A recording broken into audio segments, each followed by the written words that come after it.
할렐루야. 옆에 있는 분 축복하도록 하겠습니다.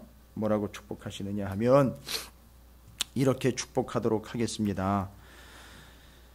부엌 관리를 잘 하셔야 됩니다 라고 축복하시기 바라겠습니다.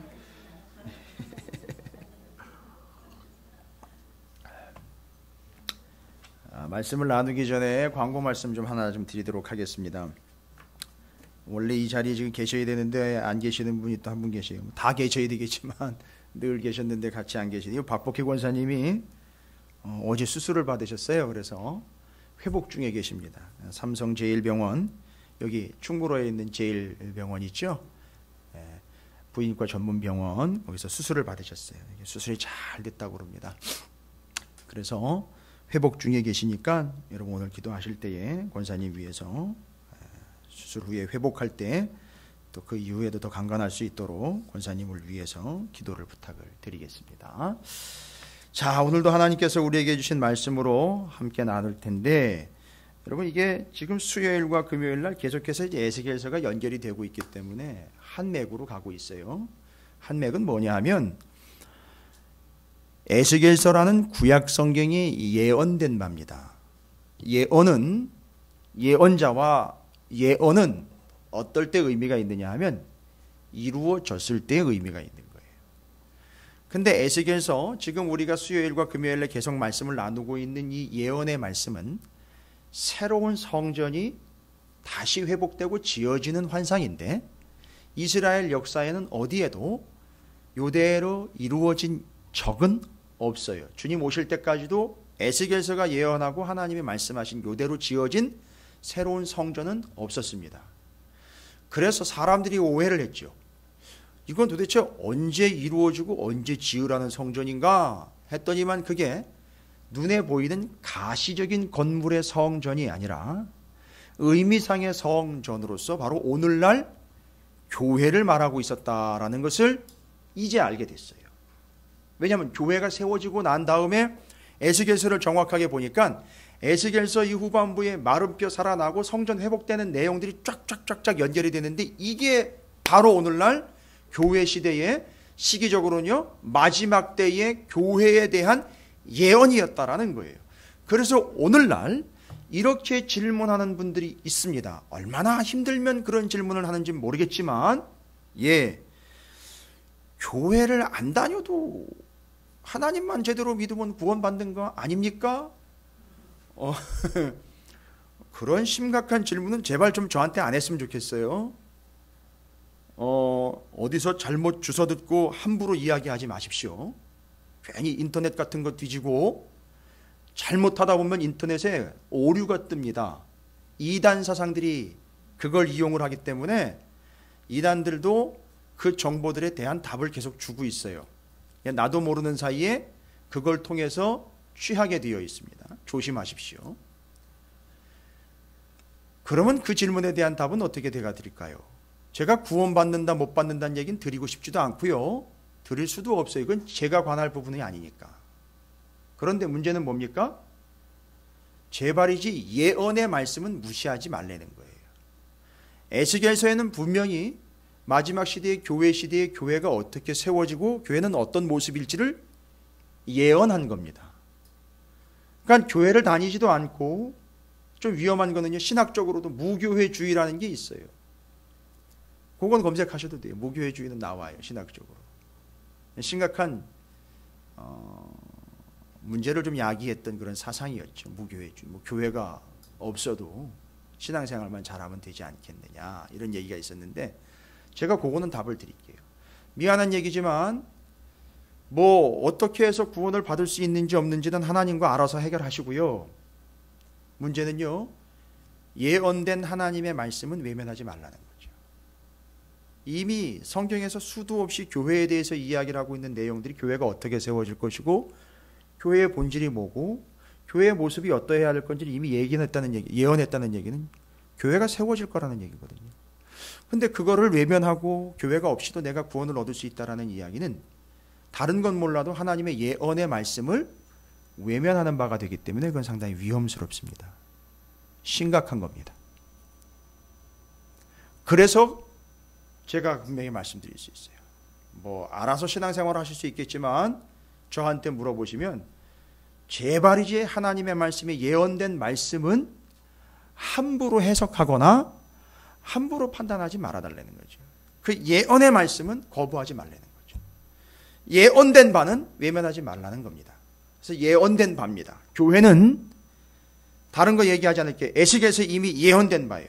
에스겔, 다니엘, 스가랴 같은 말씀들을 통해서 요한계시록에 수도 없이 많은 구약 성경의 구절들이 인용이 되고 있어요. 뭔 얘기입니까? 구약에 예언된 말씀들이 신약에 그렇게 이루어지고 있다는 걸 사도 요한이 정확하게 찝어낸 거예요. 아주 기가 막히게 이루어요. 근데 이걸 이단들은 뭐 짝을 이루었냐나 짝 아니에요. 짝이 아니고 예언된 말씀이 이루어지고 있는 거라고요. 그러니까 교회는 예언된 말씀이 이루어지는 거지 있어도 그만 없어도 그만 얘기가 아닌 거예요. 그 차원을 넘는 겁니다. 그래서 하나님의 말씀은 약속이지 않습니까? 그래서 하나님의 약속은 반드시 이루어지는 거예요. 그러니까 교회는 하나님의 약속이고 언약이에요. 예언된 바입니다. 그래서 교회가 이렇게 세워진 거예요. 지난 수요일 날 말씀드렸죠. 그 왜 교회가 그러면 예전에는 초대교회 하나밖에 없었는데 왜 여기저기 세워졌느냐. 제가 말씀드렸잖아요. 우리 인생은 이 마지막 때에 어느 곳 어느 시대에든지 하나님의 주관하심에 의해서 어떻게 된 존재라 그랬죠? 제비 뽑힌 존재라 그랬어요. 우리가 뽑는 게 아니고 하나님이 제비를 뽑아가지고 그걸 거기다가 던져 투척해 놓은 존재. 그러니까 이 시대에 너는 거기 가서 살아라고 투척하신 거예요. 이거 상당히 신학적인 겁니다. 신학적인 걸 제가 재미있게 낚시 이야기도 얘기를 드렸고 원터치 텐트 얘기까지 다 드렸어요. 그래가지고 그게 거기 가서 탁 던져서 펼쳐지면 거기서 살아내는 게 교회고 그게 살아내는 게 인생이에요. 그게 그리스도인들이에요. 그래서 여러분이 아무리 거부해도요 어쩔 수 없어요. 옛날에 여호수아 때에는 땅을 자기네가 제비 뽑아서 차지했지만 아니요. 이제 교회 시대의 이 마지막 때에는 하나님이 우리를 제비 뽑아서 그 제비를 그 자리에다가 던져서 투척해서 거기에 가서 살아내라고 소명과 본분을 받은 게 오늘날 우리고 교회인 거예요. 그래서 교회가 여기저기에 세워진 것 같지만 여기저기가 아니라 정확하게 바로 거기에 투척이 된 거예요. 오늘 우리 찾으시는 교회가 3년째 되어가는 이 시점에서 우리 교회가 왜 여기 세워졌느냐? 누가 물어보면 그렇게 대답을 하세요. 하나님이 여기다 투척하신 거라고. 그건 정확한 거예요. 그래서 교회 옮기는 문제는 이렇게 쉽게 얘기할 문제가 아니에요. 무슨 얘기인지 아시겠죠? 예. 언젠간 또 하나님이 투척하실 거예요. 그럼 그걸 따라가는 거지. 여러분이 좀 그 문제를 위해서 고민하시고 심각하게 기도하시면서 하나님의 투척하심을 기대하면서 기도를 부탁을 좀 드리겠습니다. 분명 우리 교회도 이제 그 다음 투척의 단계가 있겠죠. 하나님은 어디다 투척하실지. 여기에서 또 어느 정도의 우리의 역할과 목과 사명들이 있을 것이고 그 다음 투척지가 또 있을 것입니다. 그건 하나님께서 알아서 하실 거예요. 그러나 우리가 알아서 하시겠거니 하고 맹 놓고 있는 게 아니라 그걸 위해서 기도해야 하는 게 우리의 사명이라는 거죠. 여러분 기도입니다. 그리고 교회예요. 그리고 오늘 말씀드린 에스겔서 지금 마지막 장까지 계속해서 회복에 대한 말씀들이 이어지면서 성전 회복은 곧 나중에 이루어지게 돼. 지금 이루어진 교회의 모습을 이야기하고 있다. 그래서 앞서서 45장의 통치자들 이야기도 드렸고요. 그렇죠? 거룩한 구역에 대한 이야기 드렸죠. 혹시 기억나십니까? 수요일 날 말씀드린 내용. 그거 올라가 있나요? 홈페이지에? 제가 본 거는 확인한 거 올라간 것 같은데. 예, 맞아요. 예, 제가 늘 확인을 해요. 올라가 있어요. 지난 수요일 내용이 올라가 있습니다. 바로 원칙이 뭐였느냐 하면 교회 중심, 교회 우선이었다라는 걸 이야기하고 있고요. 그 다음에 통치자들 이야기했죠. 통치자들이 누굽니까? 왕과 같은 지도자들, 통치자들을 이야기했죠. 그때 통치자들이 어떤 존재였는지 말씀드렸습니까? 히브리 원어를 얘기를 들었어요. 그 통치하다라는 말이 나사라는 거예요. 나사. 그래가지고 이 되먹지 않은 통치자들이 갑질하면서 뭐라고 얘기를 하느냐 하면 내가 남들보다 높임을 받았다. 이렇게 이야기하는 건 사기꾼들이고요.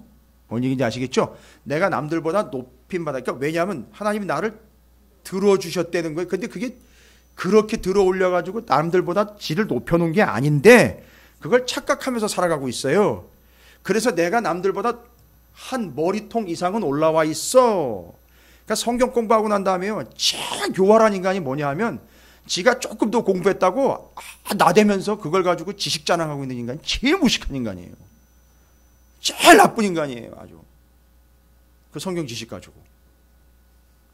아니, 여러분이 이제 큐티라든지 말씀 나눔을 하는 것을 제가 말씀드리는 게 아니에요. 그거랑은 다른 차원이에요. 그건 자기가 잘 알아요. 그거 조금 더 알고 있다고 아주 교만해가지고요, 이건 어떻고 저건 어떻고, 이게 말씀대로 된 거냐고 뭐 이딴 식으로 따지고 댐비는데 뭐 할 말이 없습니다.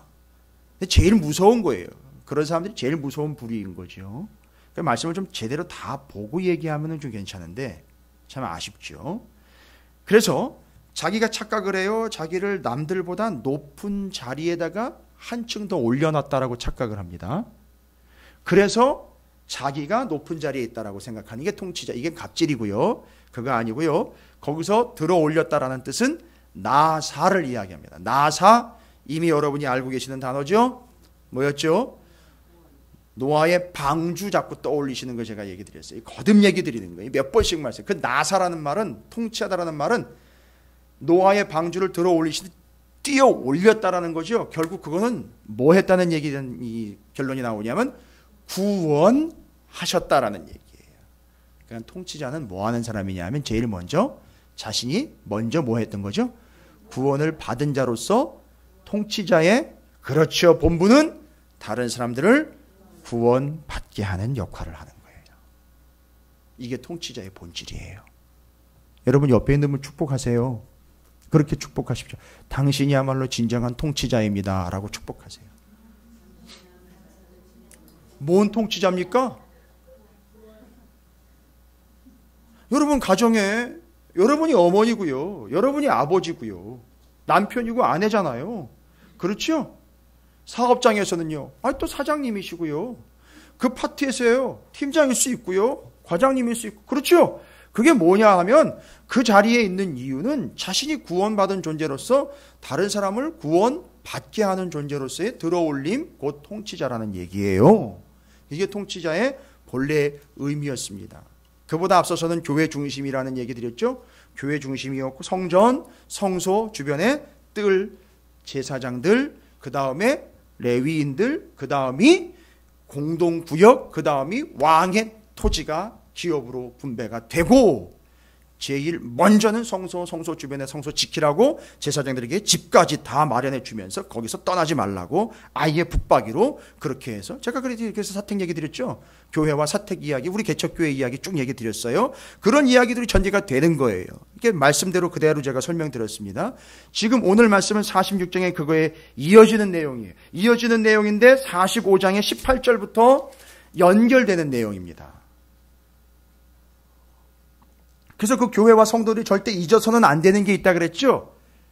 뭐죠? 개념상으로는 뭘 잊으면 안 되죠? 반드시 지켜야 되죠? 그래서 절기라고 그래요. 그런데 그 절기 중에 중요한 절기가 그거보다도 더 먼저 했던 게 있잖아요. 예? 18절에 분명히 나와 있는데. 예. 초하루, 첫날, 그 다음에 유월절, 그 다음에 초막절, 요거 지키라는 얘기죠. 그거 절기 지키라는 얘기는 뭐 하라는 얘기입니까? 본질적으로 유월절 지키라는 얘기는요, 기억해라. 초하루 지키라는 얘기는 초막절 지키라는 얘기는 광야에서의 그 여정 그대로 갈 거다, 잊지 말아라, 요 얘기인 거죠. 준비해라, 대비해라, 이런 거잖아요. 지금 그 과정이다라는 걸 적용해 주는 거죠. 그거에 이어지는 거예요. 그거에 이어지는 겁니다. 그런 절기를 지키는 것. 근데 여러분, 제가 누누이 말씀드렸잖아요.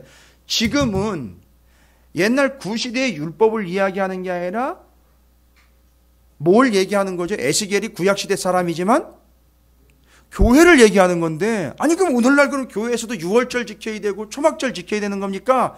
그게 아니라 그랬잖아요. 이건 옛날이니까 그 절기의 의미를 담아 놓은 거고, 오늘날 교회는 그 의미를 지키려는 거잖아요. 구원의 주심에 대한 의미. 여전히 지금 우리는 주님 다시 오실 때까지 구원의 길로 가고 있는 중이라는 걸 잊지 말라는 걸 의미로 담아놓은 거잖아요. 그러면 46장으로 넘어오면서 여러분 15절까지 잘 보세요. 앞에 있는 절기와 쌍으로 이제 연결이 돼요. 오늘도 뭘 지키라고 또 얘기를 해요. 뭘 지키라고 얘기를 하죠? 안식일 지키래요. 그 다음에 또 뭐 지키래요? 초하루 지키래요. 여러분 그러면 안식일 얘기하기 전에 초하루 얘기해 볼게요. 초하루. 첫날. 수요일 날 말씀드린 거예요. 다 떠올려 보세요, 빨리. 그렇죠. 첫꽃, 장자. 끝났어요? 여러분 제가 이거 말씀 연구하고 묵상하다가 나중에 떠오른 건데, 그럼 그런 기억 나세요? 뭐 여러분들도 다 나름대로 뼈대 있는 가문이시겠지만, 저희는 저희 할아버지, 그 할머니, 워낙에 이게 워낙에 뼈대 있는 가문, 아니고 티는 그렇게 내셨는데, 꼭 부침개를 붙이면 첫 소당이 나와요. 그 첫 소당은 반드시 어른께 갖다 드려야 돼요. 그런 거 없었습니까? 요즘은 첫 소당은 무조건 애들 거죠. 근데 그때는 첫 소당은 무조건 노타치예요. 무조건이에요. 그건 어른께 탁 갖다 드려서, 예. 그러면 저희 할아버님이 이제 첫 소당을 딱 드시고 난 다음에 짜 이러면 밀가루 투입이에요. 싱거워 이러면 장 투입이에요. 뭐 이런 건데 하여튼 뭐 그런 의미들 처음 거 한번 생각해 보자. 처음 거. 심지어는 뭐까지 여러분 기억해 보시라 그랬죠?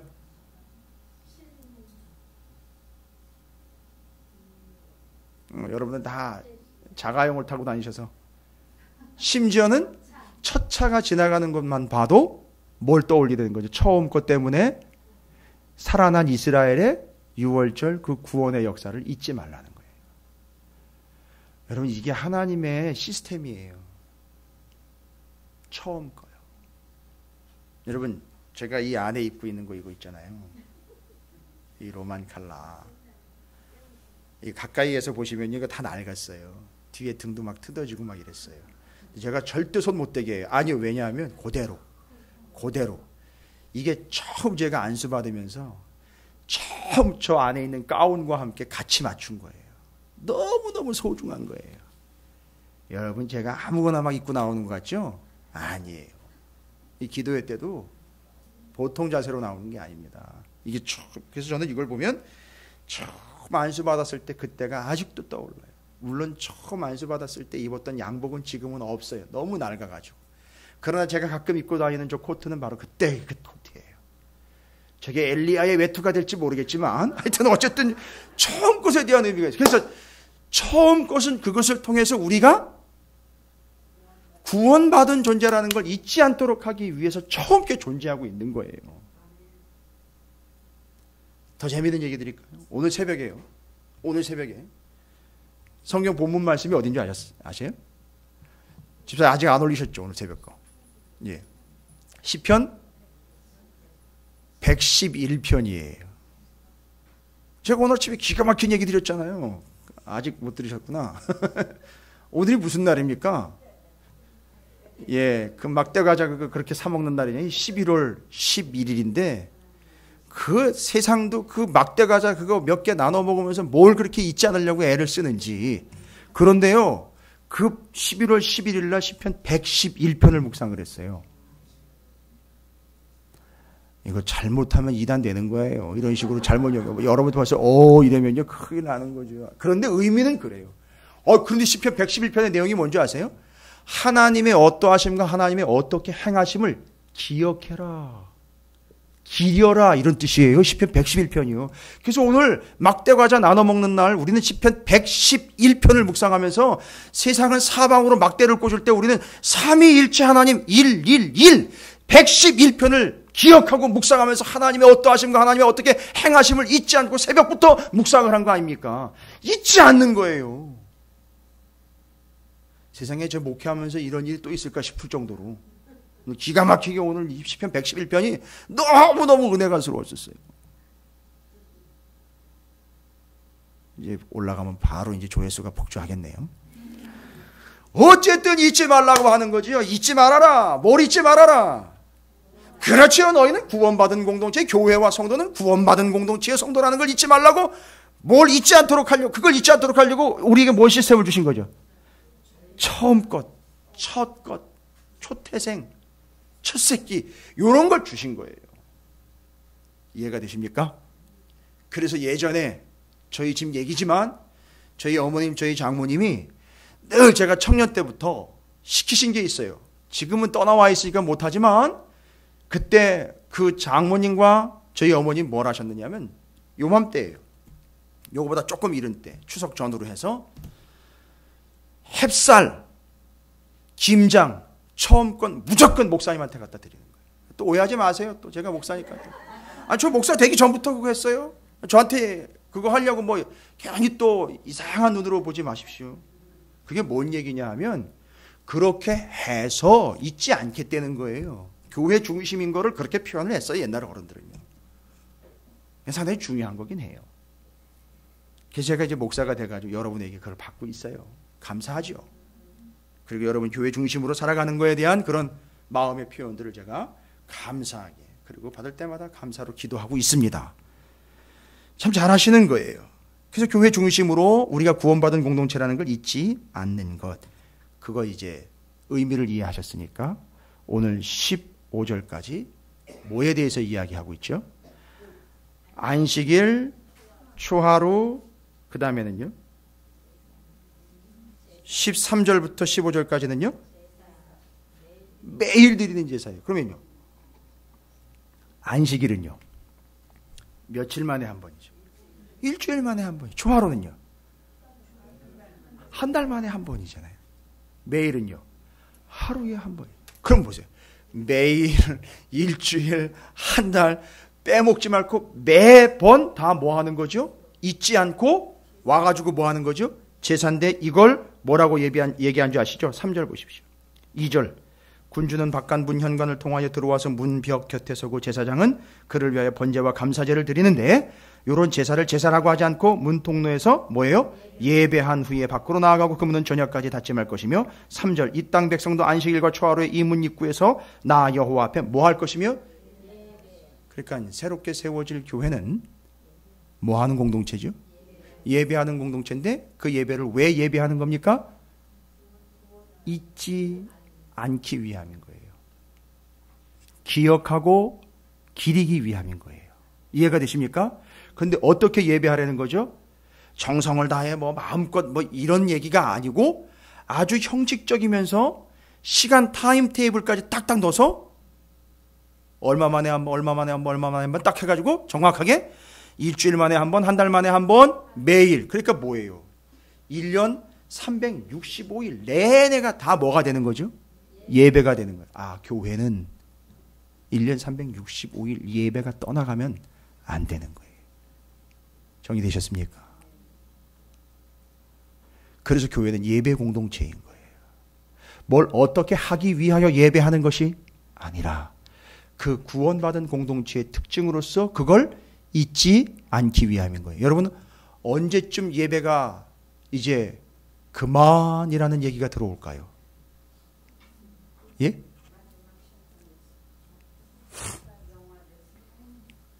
요한계시록에 보면 하나님 앞에 가서도 드리는 게 예배예요.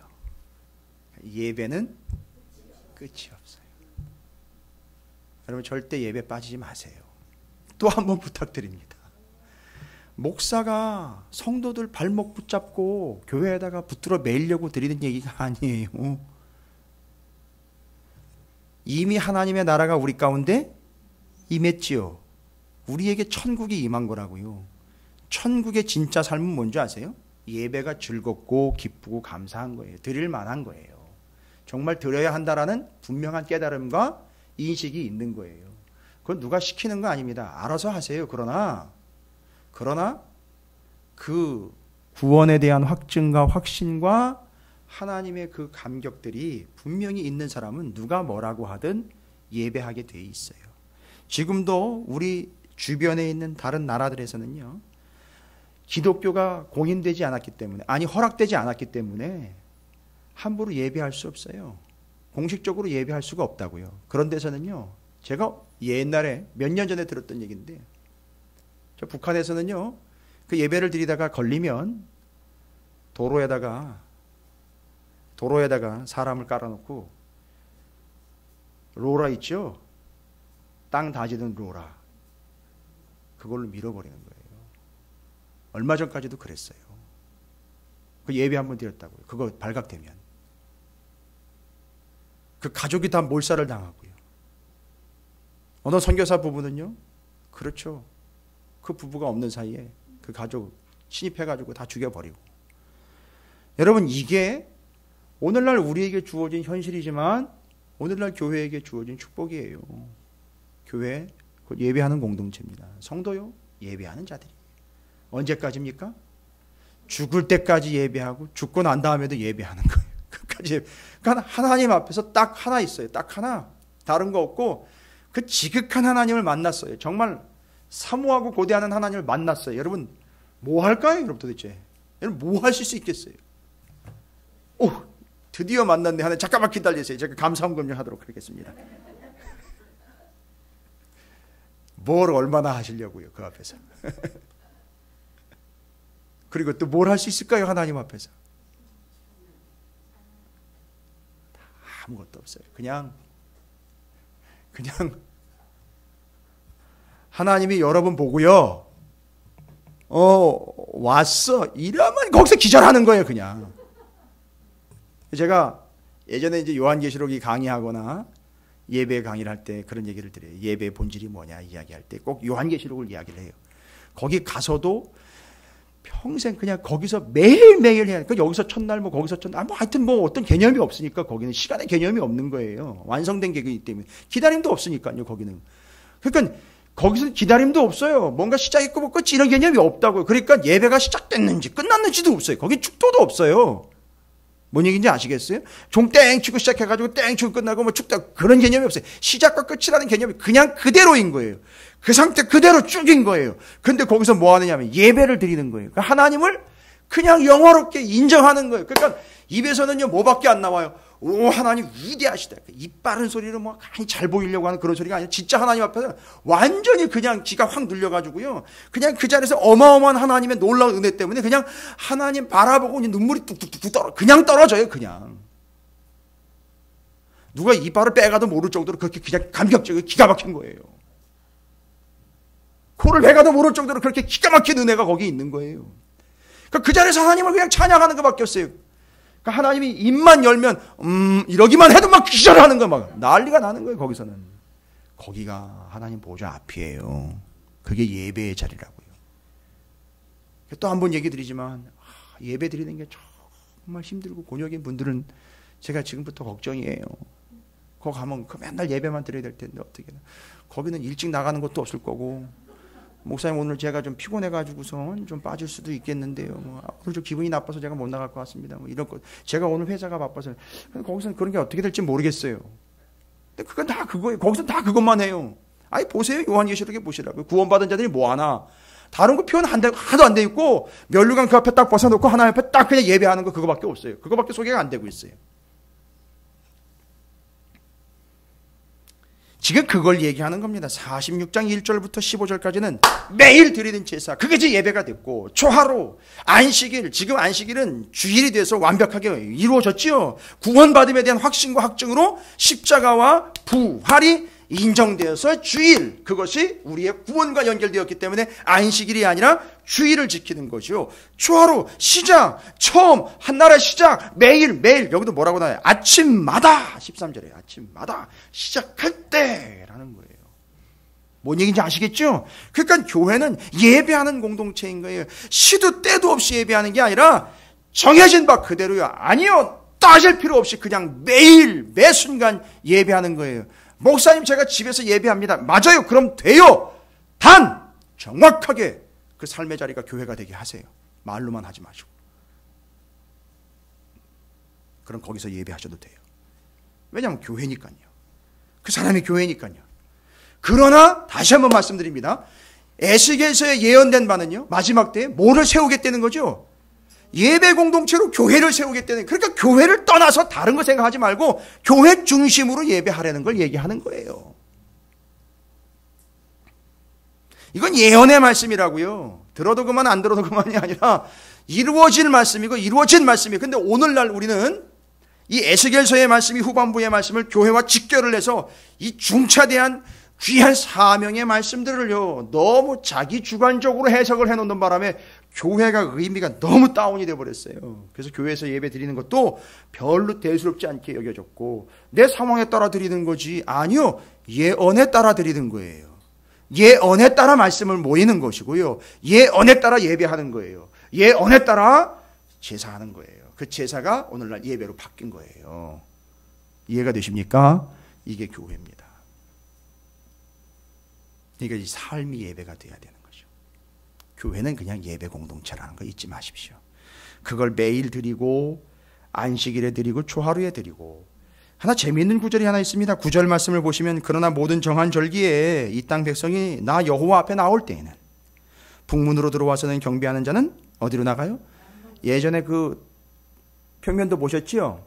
북문, 남문, 동문. 그 동문은 닫혀 있고요. 동문은 누구만 들락날락 할 수 있다고 얘기했죠? 예, 동문은 하나님 들어오시고 난 다음에 닫아버리셨고 그 다음에는요. 예? 제사장은 거기 아예 붙박이로 살아야 되고요. 거길로 한 사람만 들락날락하면서 백성들이 그걸 볼 수 있게 했죠. 왕만 들락날락 거릴 수 있다 그랬어요. 동문은요. 그게 특권이었었어요. 그게 허락된 바였었어요. 그걸 백성이 보기 그걸 배우라고 본 거예요. 그런데 그 문 이야기가 나와 있어요. 9절에. 북문으로 들어오면 어디로 나가야 된다는 거예요? 남문으로 들어오면은요. 북문으로 나가야 돼요. 이거 뭘 얘기하는 걸까요, 여러분? 이거 상당히 중요한 의미예요. 뭐래요? 들어온 문으로 도로 나가지 말라는 거예요. 어렵지 않은 거예요. 그렇죠, 맞아요. 쭉 가라는 거예요. 절대 돌아가지 말라는 거예요. 절대 뒤로 돌아가지 말라는 거예요. 그냥 쭉 통과해 나가라는 거예요. 교회는 그렇게 가는 거예요. 언제까지요? 주님 오실 때까지요. 아마 주님 오시면 이제 교회라는 공동체는 완성이 되어서 구원받은 자들로 하나님께서 그 하나님의 나라 새 하늘과 새 땅으로 완성이 될 거예요. 그렇죠? 그때까지 뭐 하라? 쭉 가라는 거예요. 그러니까 신앙생활 똑바로 하라는 얘기입니다. 그냥 변덕 부리지 말고 끝까지 가라는 얘기예요. 그렇죠? 들락날락 하지 말고 끝까지 가라는 거예요. 들락날락 하지 말고 끝까지 가라는 거예요. 들어왔으면 나갈 때까지 제대로 제사하고 그리고 나가라는 얘기인 거예요. 헌신해야 되면 헌신하는 거 끝까지 하고 가라는 겁니다. 그렇게 통과해 나가라는 거예요. 상당히 중요한 얘기입니다. 왜 굳이 이런 얘기를 여기다가 적어놨을까? 그게 교회인 거예요. 여러분 교회 우습게 보지 마세요. 절대 여러분 그럴 리 없겠지만 참 살아가다 보면 내가 어렵고 힘들고 내가 기분이 나빠지고 내 상황의 처지가 따라서 교회를 함부로 판단하고 평가하고 이래도 저래도 저래도 가만히 있으니까 이래도 되고 저래도 되는 줄 알고 착각. 절대 그러지 마십시오. 교회 우습게 보지 마세요. 가볍게 보지 마세요. 교회 소중하게 다뤄주십시오. 끝까지 가야 돼요. 그래서 찾으시는 게 끝까지 가야 돼요. 그게 예배예요. 그게 매일 드리는 제사, 안식일에 드리는 제사, 초하루에 드리는 제사, 절기 때마다 드리는 제사 다인 거예요. 예배 멈추지 말라. 삶이 계속인 거예요. 그러니까 우리 교회도 매일 예배 드리죠. 새벽, 그 다음에 수요일, 금요일, 주일 다 되고 있잖아요. 그죠? 초하루는요 알아서 하세요.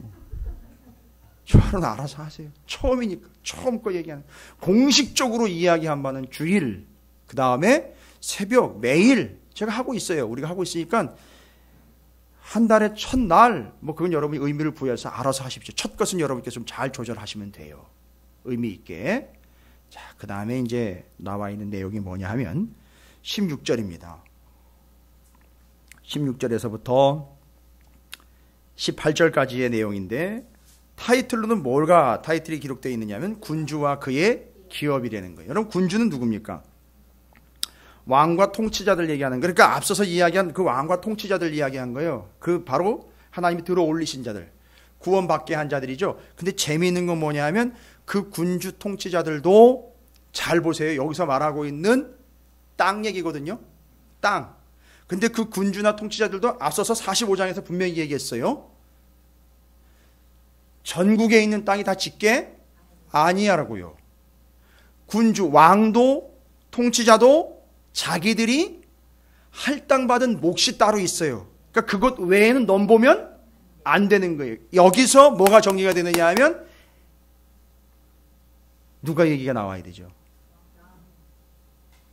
왕, 군주, 통치자에게 부여된 그들만의 목, 이스라엘 12지파와 그 가정별로 나누어지게 된 그들의 목, 그걸 뭐라고 얘기하면 기업이라고 그래요. 그런데 왕도 그 사람들처럼 그런 모양으로 기업을 받았지 이 땅 전체를 지가 지 걸로 삼아서는 안 되는 거예요. 그러니까 이게 누구 얘기를 여러분이 이제 이해하실 수 있는 거죠. 나봇 이야기를 이제 이해하실 수 있는 거예요. 아합, 나봇의 포도원을 갈취하려고 했던 게 얼마나 판을 완전히 뒤집어 엎으려고 발악을 했던 짓인지 알 수 있는 거예요.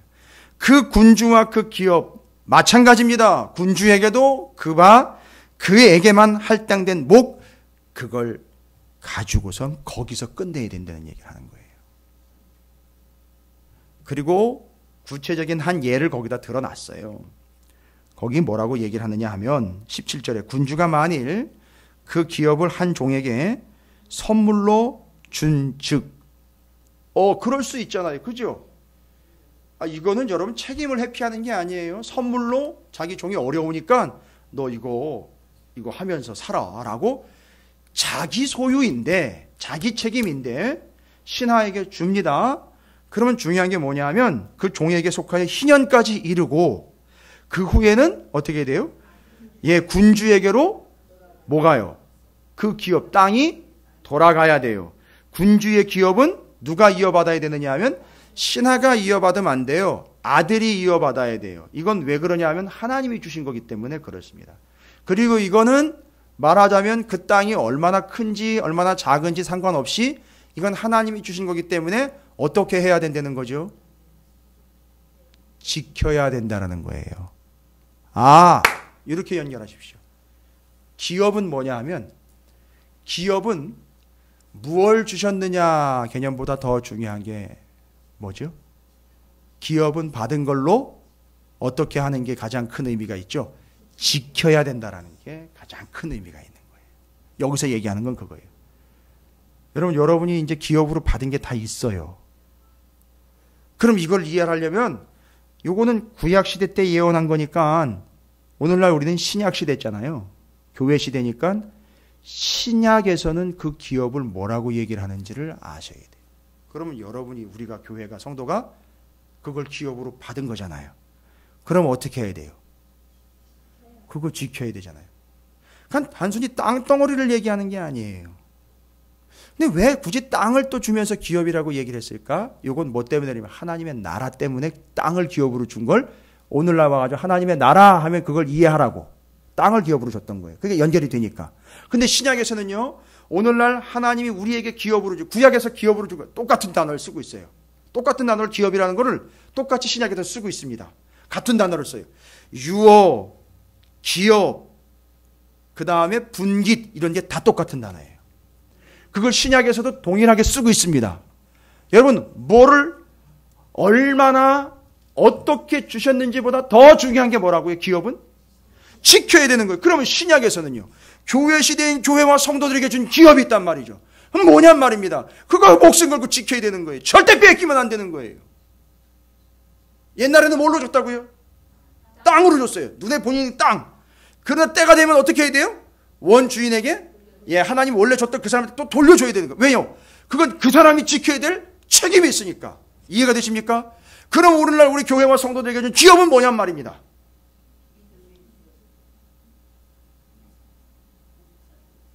성경으로 대답을 해야죠. 성경 말씀으로. 요거는 좀 찾아봐야 돼요. 적어 놓으십시오. 오늘 이 밤에 우리가 지켜야 될 것 위해서 기도하고 지킬 거예요. 그러니까 여러분 이걸 정리해 놓으셔야 돼요. 지켜야 되는 거예요. 기업은 너 얼마 받았어? 이게 아니에요. 뭐가 됐든 지켜야 되는 거. 기업으로 주신 거예요. 제일 중요한 건 먼저 얘기 드릴게요. 에베소서 1장 11절을 보십시오.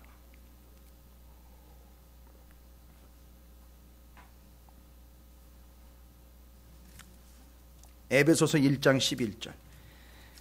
그 어떤 것보다도 가장 먼저 여러분께서 정리하셔야 될 기업에 대한 이야기입니다.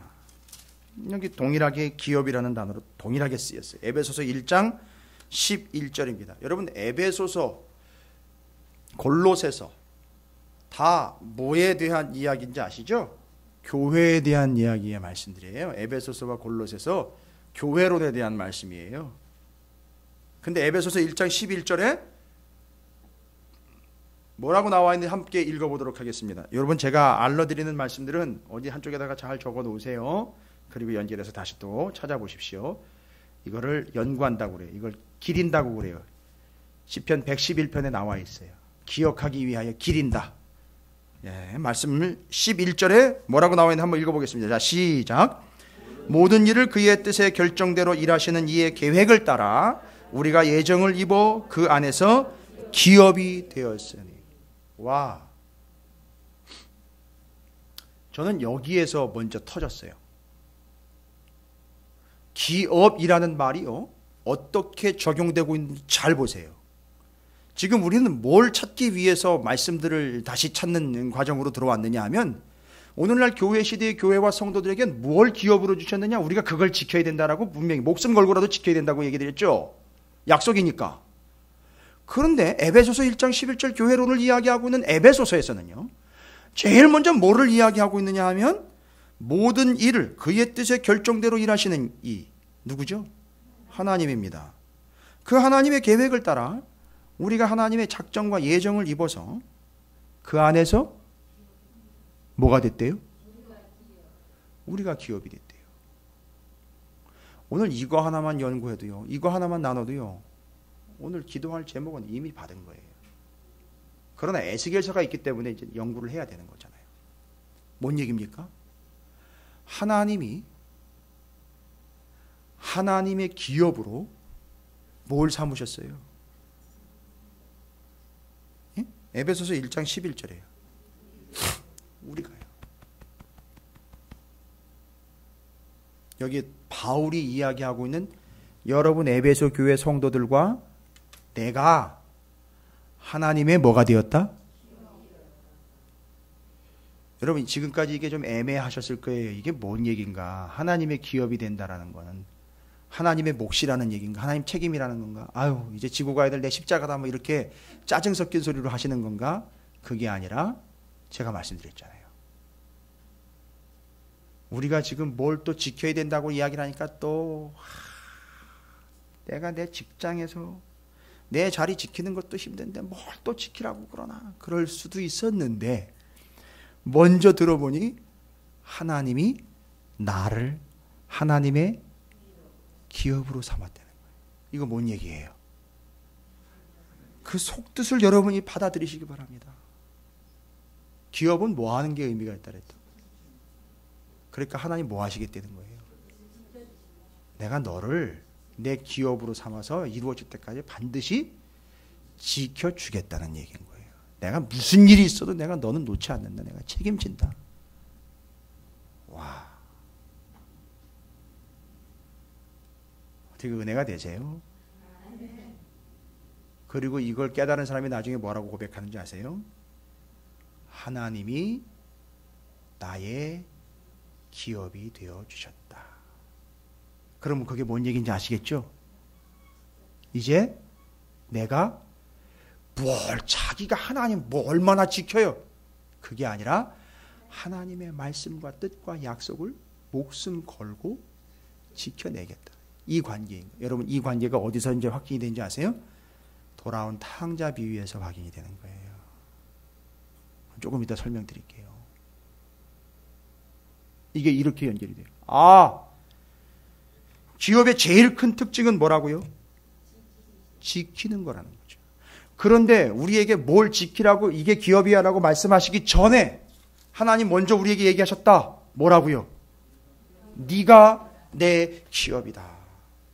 옆에 있는 분 이렇게 그것 좀 들으실 수 있도록 이게 떨리는 마음으로 받아들이시죠. 네가 내 기업이다 라고 축복하시기 바라겠습니다. 예, 하나님이 말씀하신 거예요. 자, 이제 연결해 봅니다. 이제 가장 큰 하나님의 약속은 여러분을 하나님이 기업 삼으셨으니까 하나님이 책임지겠다는 게 아니에요. 철저하게 지키겠다는 얘기인 거예요. 예. 그 다음에 우리에게 주신 우리의 기업은 뭡니까? 여러분 히브리서 6장 17절 보십시오. 히브리서 6장 17절.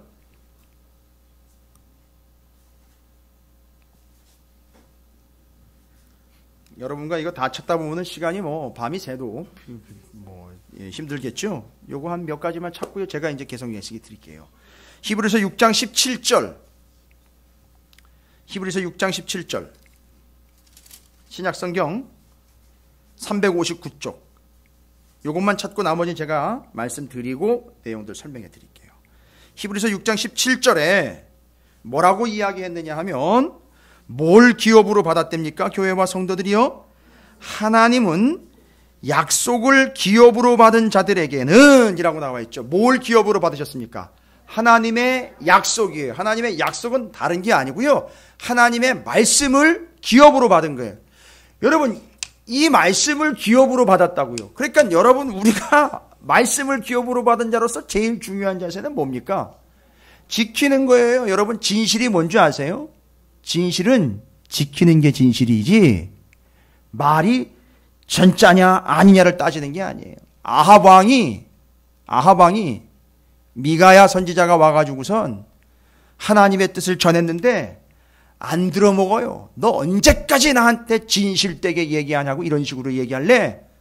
뭘 언제는 얘기 안 했어요? 지가 안 지킨 거지. 진실은 뭔지 아세요? 주일날 다시 얘기 드릴게요.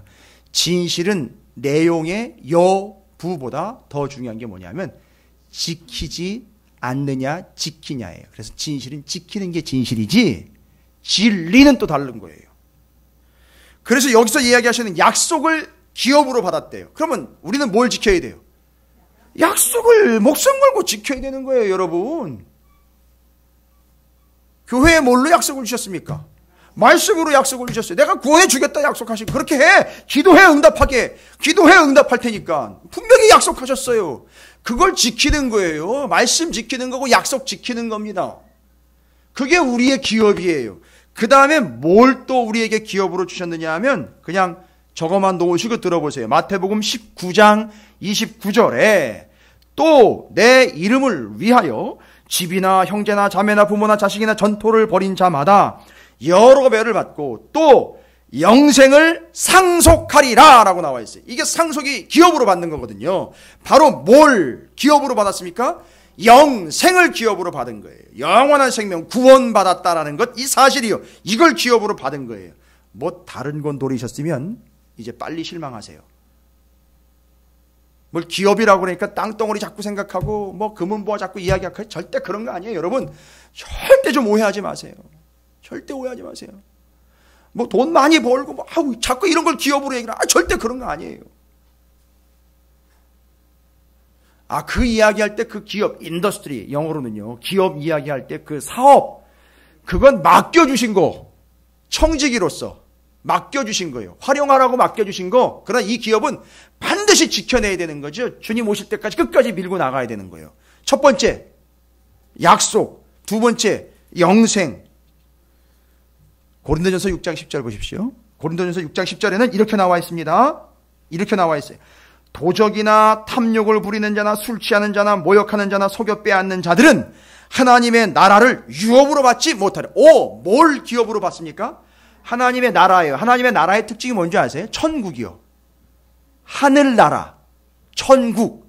원래는 그게 하나님의 나라인데 하나님이라는 말을 못 쓰니까 천국, 하늘나라라는 표현으로 바꿔서 썼죠. 근데 그걸 하나님의 나라라 그랬어요. 그럼 뭡니까? 하나님의 나라는 특징이 뭡니까? 그렇지요. 하나님의 나라를 유업으로 받았어요. 그러면 그 하나님의 나라를 어떻게 지키는지 아세요? 그렇지요. 그 하나님의 통치에 절대 복종하는 게 그 나라를 지키는 거예요. 오늘날 대한민국을 제일 잘 지켜내는 사람이 누군지 아세요? 하지 말라는 게 아니에요. 박근혜 내려가라 자꾸 이야기하는 게 나라를 지키는 게 아니에요. 이 법이 무너지지 않는 한 법을 지켜가면서 나라를 지키는 사람이 제일 애국자인 거예요. 저도 답답해요. 어떨 때 보면 어떻게 이런 일이 일어났는지. 그러나 나라에는 법이 있는 거예요. 그것마저 무너지면 안 되는 거예요. 대통령 내려올 수 있어요. 왜? 사람이니까. 그러나 법은 내려오면 안 되는 거 아닙니까? 그게 무너지면 끝나는 거라고요, 이 나라가. 마음대로 쥐고 흔드세요, 대통령. 그러나 나라의 법은 흔들면 안 돼요. 이해가 되시죠? 예. 그러니까 하나님의 통치, 하나님의 나라를 유업으로 받았기 때문에 하나님의 나라는 아이고 복잡한 거 아니에요. 하나님의 통치예요. 그러니까 하나님의 통치를 유업으로 받았죠? 그러면요, 하나님의 통치를요, 지켜내야 돼요. 어떻게 해요? 복종해야지요. 하나님의 말씀, 하나님의 통치 명령에 복종하는 거예요. 담임 목사 명령에 복종하라는 게 아니에요. 말씀이요, 거기에 복종하라는 겁니다. 그럼 아까 그 약속을 기업으로 받았으니까 약속을 지켜내라는 얘기는 아까 뭐였었어요? 하나님의 말씀을 잘 지켜내라는 얘기는 당대에 여기서 끝나는 게 아니라 계속해서 가르치고 물려주고 이어가야 되는 거죠. 그게 말씀의 유업으로 받은 거고, 여기서 통치를 받아들이라는 얘기는 하나님의 명령 통치를, 지시를 100% 받아들이려는 거예요. 그게 유업으로 받은 거예요. 죄송합니다. 여러분이 듣고 싶은 얘기를 해야 되는데 다 듣기 싫은 얘기. 큰일 났어요. 오늘 이번 주일에도 또 미가야가 뺨때기 맞아가면서 눈물에 빵, 눈물에 고난의 빵, 고난의 물 마셔가면서, 죄송합니다. 야, 저 죽일 놈 저거 갖다 처박아 놓고 고난의 빵 주고 고난의 물 줘라. 내가 돌아올 때까지 거기서 아주 처박혀가지고선 다시는 저 주둥이 열지 못하게 그렇게 하라고. 그렇게 했어요, 미가야를. 맨날 듣기 싫은 얘기 한다고 갖다 뺨때기 딱 올려붙이면서 너 맨날 그딴 얘기만 하냐고 자꾸. 제가 거기서 엄청 큰 힘을 얻었잖아요. 감사한 건 제 뺨을 때리는 인간이 아직은 없다는 게 감사한 거지만, 예,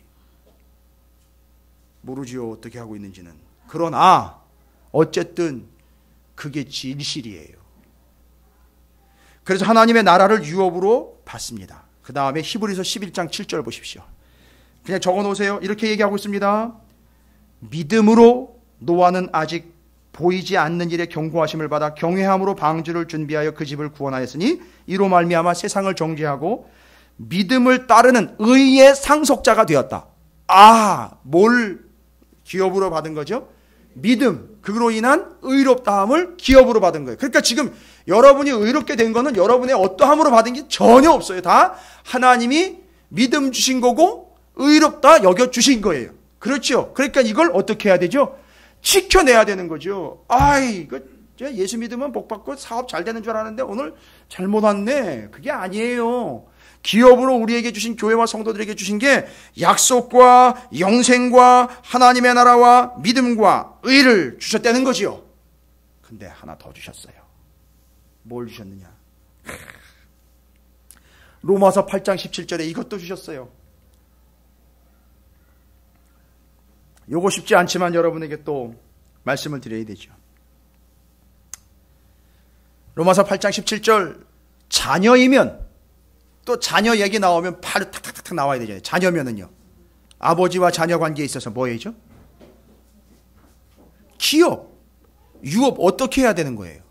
그렇죠. 물려줘야 되는 거 아닙니까? 자녀이면 딱 나오면, 자녀이면 또한 상속자, 곧 하나님의 상속자요 그리스도와 함께한 상속자니. 상속자라는 얘기는요, 기업을 물려받는 자라는 얘기죠. 그런데 그 사람이 뭘 물려받는지 보십시오. 예수 그리스도와 함께 영광을 받기 위하여 고난도 함께 받아야 할 것이니라. 모두 유업으로 받았어요. 고난도 유업으로 받았습니다. 여러분, 고난도 기업이에요. 고난도 받아낼 수밖에 없습니다. 믿다 보면 좋은 일만 일까죠? 아니요. 예수 믿으면 복 받는 건 정확한 사실이에요. 그렇죠? 근데 문제는요, 고난도 함께 받는다는 거예요. 여기서 다 떠나가는 거예요. 여기서. 그 복이라는 걸 자기 멋대로 해석하니까 자기가 생각한 대로 아니면 떠나가는 거예요. 고난도 받아야 됩니다. 그러니까 아이고 뭐니나 하면서 도망가는 거예요. 근데 그 고난도 유업으로 주신 거예요. 누구처럼요? 예수 그리스도처럼요.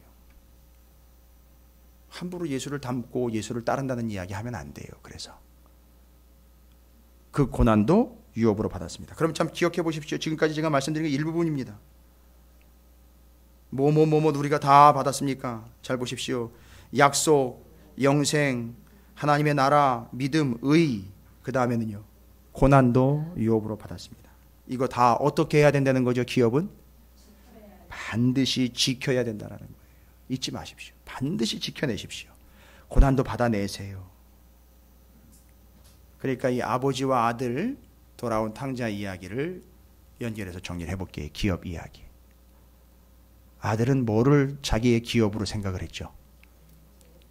아버지한테서 내게로 넘어오게 될 내 몫을 분깃 기업이라고 착각을 해서 뭐라 그랬죠? 그걸 달라고 했어요. 그리고 그걸 받아가지고 가서 어떻게 됐죠?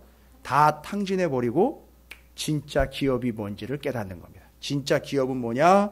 내 아버지 집에는 이러면서 딱 나왔는데 여러분 내 아버지 집에 아직 남아있는 나머지 재산이 내 몫이다가 아니라 누가 내 기업이라는 걸 깨달은 거죠? 아버지가 내 기업이라는 걸 깨달은 거예요. 그래서 아버지께로 돌아온 거예요. 그러니까 둘째 아들은 뭐 지키러 온 거지요? 대답을 정확하게 하고 있어요. 뭐가 기업이라는 걸 깨달은 거죠. 아버지가 기업이라는 걸 깨달았기 때문에 이제는 이 말씀드렸잖아요. 기업은 의미가 뭐냐? 그러니까 뭐 하러 온 거죠? 아버지 지키러 온 거예요. 알고 봤더니 아버지 넘어뜨리려고 하는 인간이 거기 딱 하나가 버티고 있어요. 누구죠? 큰형.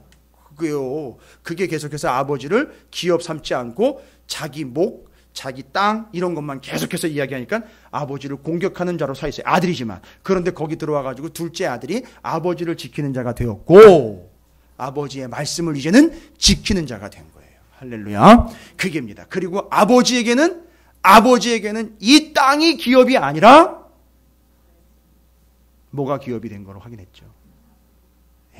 이 새끼가 내 새끼가 이게 내 기업이라는 거예요. 그래서 내가 지켜야 된다는 거죠. 그러니까 돌아올 때 받아준 거예요. 이해가 되십니까? 이 관계가 하나님과 우리와의 관계를 이야기하고 있는 거예요. 하나님은 나의 기업, 나는 하나님의 기업이 되는 이 온전한 관계가 바로 오늘날 교회가 다시 한번 확인해야 하고 지켜내야 될 하나님의 기업이라는 사실을 잊지 마시기를 주님의 이름으로 축복드립니다. 여기서 끝내면 좋겠는데 한 가지가 더 있어요. 재미있는 얘기인데 시간이 가다 보니까 여러분이 좀 지루할 수도 있는데 지루하시면 여기서 끝내고요. 46장의 마지막 부분이잖아요. 19절부터 24절까지요. 원래는 내용이 다 독립적으로 따로따로 나와 있어요. 그래서 맥이 끊기는 것 같은데 교회의 본질에 대해서 이야기할 때 이상하다. 뜬금없고 느닷없이 뭔 얘기가 나와요? 부엌 얘기가. 저 뒤에 부엌 있죠? 이게 부엌 얘기가 나와요. 이게 또 뭔 얘기인가? 여러분 이거 상당히 중요한 얘기예요. 뒤에 처박혀 있는 게 아니라 왜냐하면 부엌도 뒤에 처박혀 있어요. 성전 뒤쪽으로요. 서쪽으로.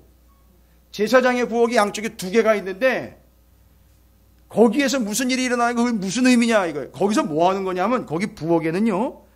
소재물을 굽고 고기를 삶아요. 레위기나 이스라엘의 법을 보면 하나님에게 바쳐졌던 제물 기름 태워가지고 하나님께 싹 드리고 그 나머지 고기들을요 어디로 가져가는지 아시죠? 절대 다른 사람들이 손대면 안 되고요. 그 부엌으로 가지고 가요. 성전 뒤에 있는 부엌 두 개에 가서 누가 손대야 되느냐면 꼭 제사장들이 거기서 그 고기를 삶아서 밖으로 내가지 않고 자기네가 먹고 하나님께 드려야 될 일이 있으면 거기서 하나님께 드리고 그걸 자기들이 반드시 제사장들은 그걸 먹어야 돼요. 다른 거 먹지 말고 그걸 먹어야 돼요. 그리고 삶은 고기. 그런데 삶아야 되는데 삶기도 전에 누가 찾아왔죠? 야, 삶은 고기 말고 날고기 줘. 내가 나중에 잘 요리해가지고 먹어야 되니까 이 삶은 고기 좀 질린다, 야, 이제는. 홈리와 피느하스가 와가지고 챙겨라. 낚아챘잖아요. 여러분, 그 낚아채면 안 되는 거예요. 왜냐하면 그 재물은 백성들이 하나님 앞에 드려진 것이고요. 왜 삶느냐 하면 삶았다라는 이야기는 일단 여기까지 왔다는 거예요. 부엌까지 왔어요. 제단에서 잡아가지고 부엌까지 왔어요. 뭔 얘기입니까? 하나님께 받아진 바가 됐다는 거예요. 받거나 말거나 드리는 걸로 끝나는 게 아니라 하나님께 받아진 바가 된 거예요. 그래서 그걸 제사장들이 먹는 거예요. 그리고 백성들과 나눠야 될 게 있으면 거기서 나누는 거예요. 그건 온전히 다 제사장의 몫이에요. 그 제사장이 알아서 해야 돼요. 그 거기다 대고 또 그 고기는 다 제사장이 가져가다가 자치가 잡아먹는다고. 이렇게 오해를 한단 말이죠. 오해하지 마세요. 그걸 제사장이 먹었다는 이야기는 하나님이 받아주셨다라는 증거와 확인 사살이 되는 거예요. 그래서 그 부엌에서 모든 고기들을 다 삶습니다. 그리고 제사장이 분명히 화목제면 나눠 먹어야 되는 거예요. 그것도 나눠줄 때는 그 제사장이 가서 나눠줘야 돼요. 사람 손 타면 안 되는 거예요. 왜냐하면 이거 이미 하나님께 드려진 거기 때문에. 그래서 그걸 삶은 것을 거기서 제사장들이 다 나눠 먹고 거기서 소재로 드려야 될 빵을 굽는 데 할 때 거기서 다 해요. 제사장이 알아서 다 합니다. 그 고기를 삶는다라는 표현을 써요. 그래서 솥에서요. 여러분 이 삶는다라는 표현이 중요한 거예요. 삶는다. 삶아요. 불을 떼가지고 잔뜩 삶습니다. 여러분 성경에 삶는 거 이야기가 삶는다라는 표현인데 삶으니까 어떻게 되죠? 고기가? 익지요. 그래서 익는다는 것과 삶는다라는 표현이 성경에 두 군데가 나와 있어요. 이건 어느 누구도 이렇게 해석을 하진 않지만 부엌이라는 거는 교회 안에 있는 저 부엌만 얘기하는 게 아니고 교회가 바로 어떤 의미냐 하면 부엌의 기능을 한다는 거예요. 이제 잊지 않으실 거예요. 아, 이 교회는 성경 에스겔서 46장에 나온 그 부엌의 기능을 하는 거구나. 삶아요. 삶습니다. 자, 삶는 거 이야기하면요. 정말 징글징글하게 삶는 이야기 하나 나왔잖아요. 언제요? 예, 기억나시죠? 솥 걸어놓고 가마솥 걸어놓고 삶았어요.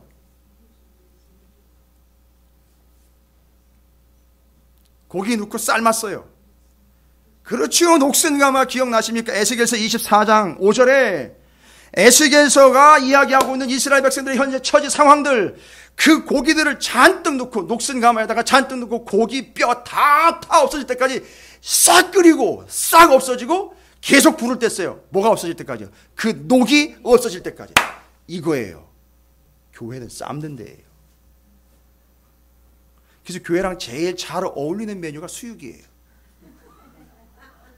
그냥 농담으로 드리는 말씀이에요.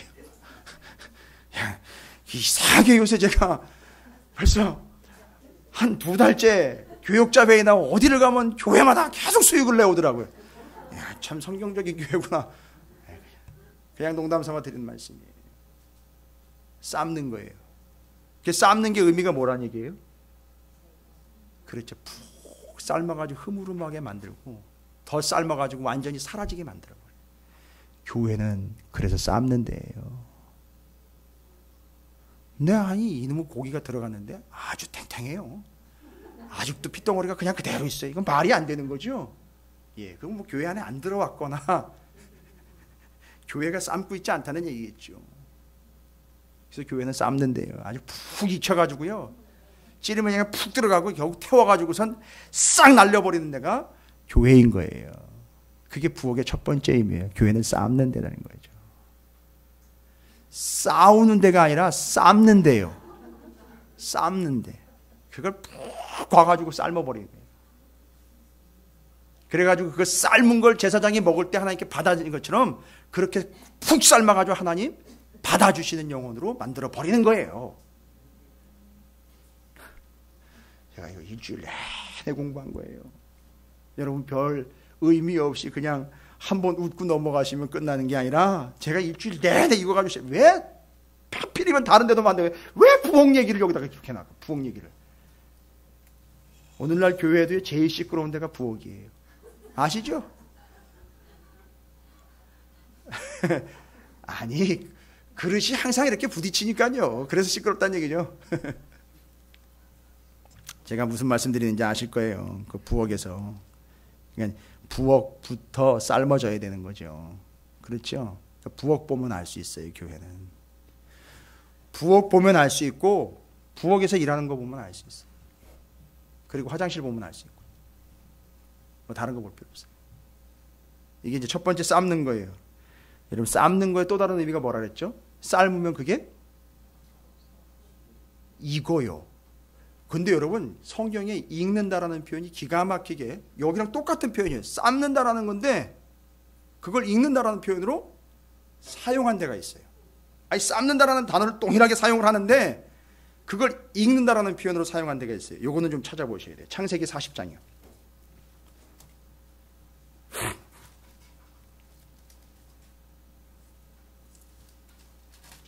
여러분 잘 아시는 얘기입니다. 창세기 40장에 10절을 보십시오. 여러분 요셉이 모함을 받아서 어디 들어갔죠? 감옥에 들어갔죠? 감옥에 들어가서 누구 만나죠? 두 사람 만나죠? 운명적인 만남. 술 맡은 관원장과 떡 맡은 관원장 만나죠? 40장, 창세기 40장 10절을 보십시오. 40장 10절을 보면 9절부터 볼게요. 술 맡은 관원장이 그의 꿈을 요셉에게 말하여, 창세기 40장입니다. 창세기 40장 9절. 술 맡은 관원장이 그의 꿈을 요셉에게 말하여 이르되 내가 꿈에 보니 내 앞에 포도나무가 있는데 그 나무에 세 가지가 있고 싹이 나서 꽃이 피고 포도송이가 어떻게 됐어요? 여러분 여기 익었다라는 표현이 부엌에 삶다라는 표현과 똑같은 단어예요. 그러면 여러분 이거 다 해결돼요. 요셉이 이 꿈 이야기 듣고 어떻게 바로 해석하죠? 당신 어떻게 될 거다.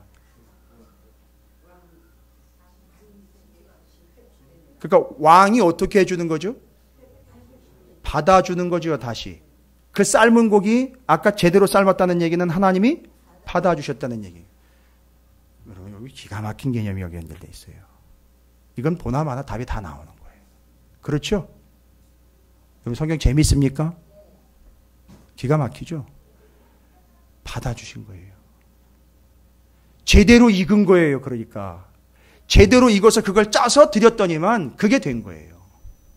물론 이제 뒤에는 까마귀라는 존재가 좀 등장하긴 하지만 이 개념만 보면은요, 이거 하나만 봐도 이건 정답이 다 나오는 거예요. 그 익었다라는 표현이 그 에스겔서의 지금 오늘 46장의 고기가 푹 익었다라는 표현과 동일한 표현을 쓰고 있어요, 여러분. 제가 이거 보고 온몸에 전율이 막 흐르면서 야, 기가 막히구나 이거. 놀랍구나. 그래서 그를 하나님이 받아주는 것처럼 여기 이 술 맡은 관원장을 왕이 받아줬다라는 거. 아, 뭡니까? 교회는 첫 번째 탱탱하게 살아있는 그들을 흐물흐물하게 삶아서 하나님 받아주실 수 있도록 만들어내는 용광로예요. 두 번째는요. 뭡니까? 성도들을요. 있게 만드는 거예요. 성숙하게 만드는 거예요. 역시나 그렇게 성숙하게 익혀져야 하나님 어떻게 하니까요? 받아주세요. 그래서 삶는 곳이고 교회는 익히는 곳이에요. 할렐루야. 이 사실을 잊지 마시기 바랍니다. 이게 교회예요. 그래서 부엌이 얘기가 된 거예요. 삶아서 흐물흐물하게 만드는 거예요. 녹을 제거하는 데예요. 푹 익히고 제대로 포도가 익히는 것처럼 그렇게 성숙하게 만들어서 하나님 받으시도록 만들어내는 곳이 교회입니다. 여러분 이 교회의 본질을 절대 잊지 마시기 바랍니다. 오늘 46장은요. 각각 세 개의 다른 내용들을 교회의 본질로 이야기하면서 내용이 상당히 많은 내용이에요. 이걸 지금 짧은 시간 안에 우리가 기도의 제목으로 삼아서 지금 기도의 제목을 만들어야 되니까 나누어야 되니까 제가 정확하게 설명드리면서 빨리빨리 설명을 드린 내용이긴 하지만 내용이 상당히 많은 내용이고 교회의 본질에 대해서 이야기할 때 상당히 소중한 내용. 이제 잊지 마십시오. 매일, 일주일, 한 달, 360일, 매일 1년 360일이 뭐가 되는 거죠? 예배가 되는 거예요. 두 번째는요. 기업은요. 지켜야 할 거예요. 여러분 오늘날 교회와 성도들에게 기업으로 주신 게 아까 뭐라 그랬죠? 영생, 약속, 말씀, 하나님의 나라, 고난도 기업으로 주셔서 이걸 반드시 지켜내려는 거죠. 교회는요. 의미상 영적으로 뭐와 같다? 부엌과 같은 거예요. 어떻게 내는 거죠? 생고기 삶아내려는 거예요. 그 다음에는요. 포도 익히듯 잘 익혀서 그걸 하나님이 받으시도록 하라는 거예요. 여러분 이게 교회입니다. 오늘 우리 찾으시는 교회와 민족의 교회와 감리 교회를 위해서 이 기도의 제목 가지고 좀 기도해 주셨으면 좋겠어요. 그런 교회 되게 해달라고. 우리가 충분히 거기서 익히고 삶아져서 그 기업을 유업으로 온전히 받고 지켜내는 거룩한 성도 되게 해달라고 함께 좀 기도했으면 좋겠습니다.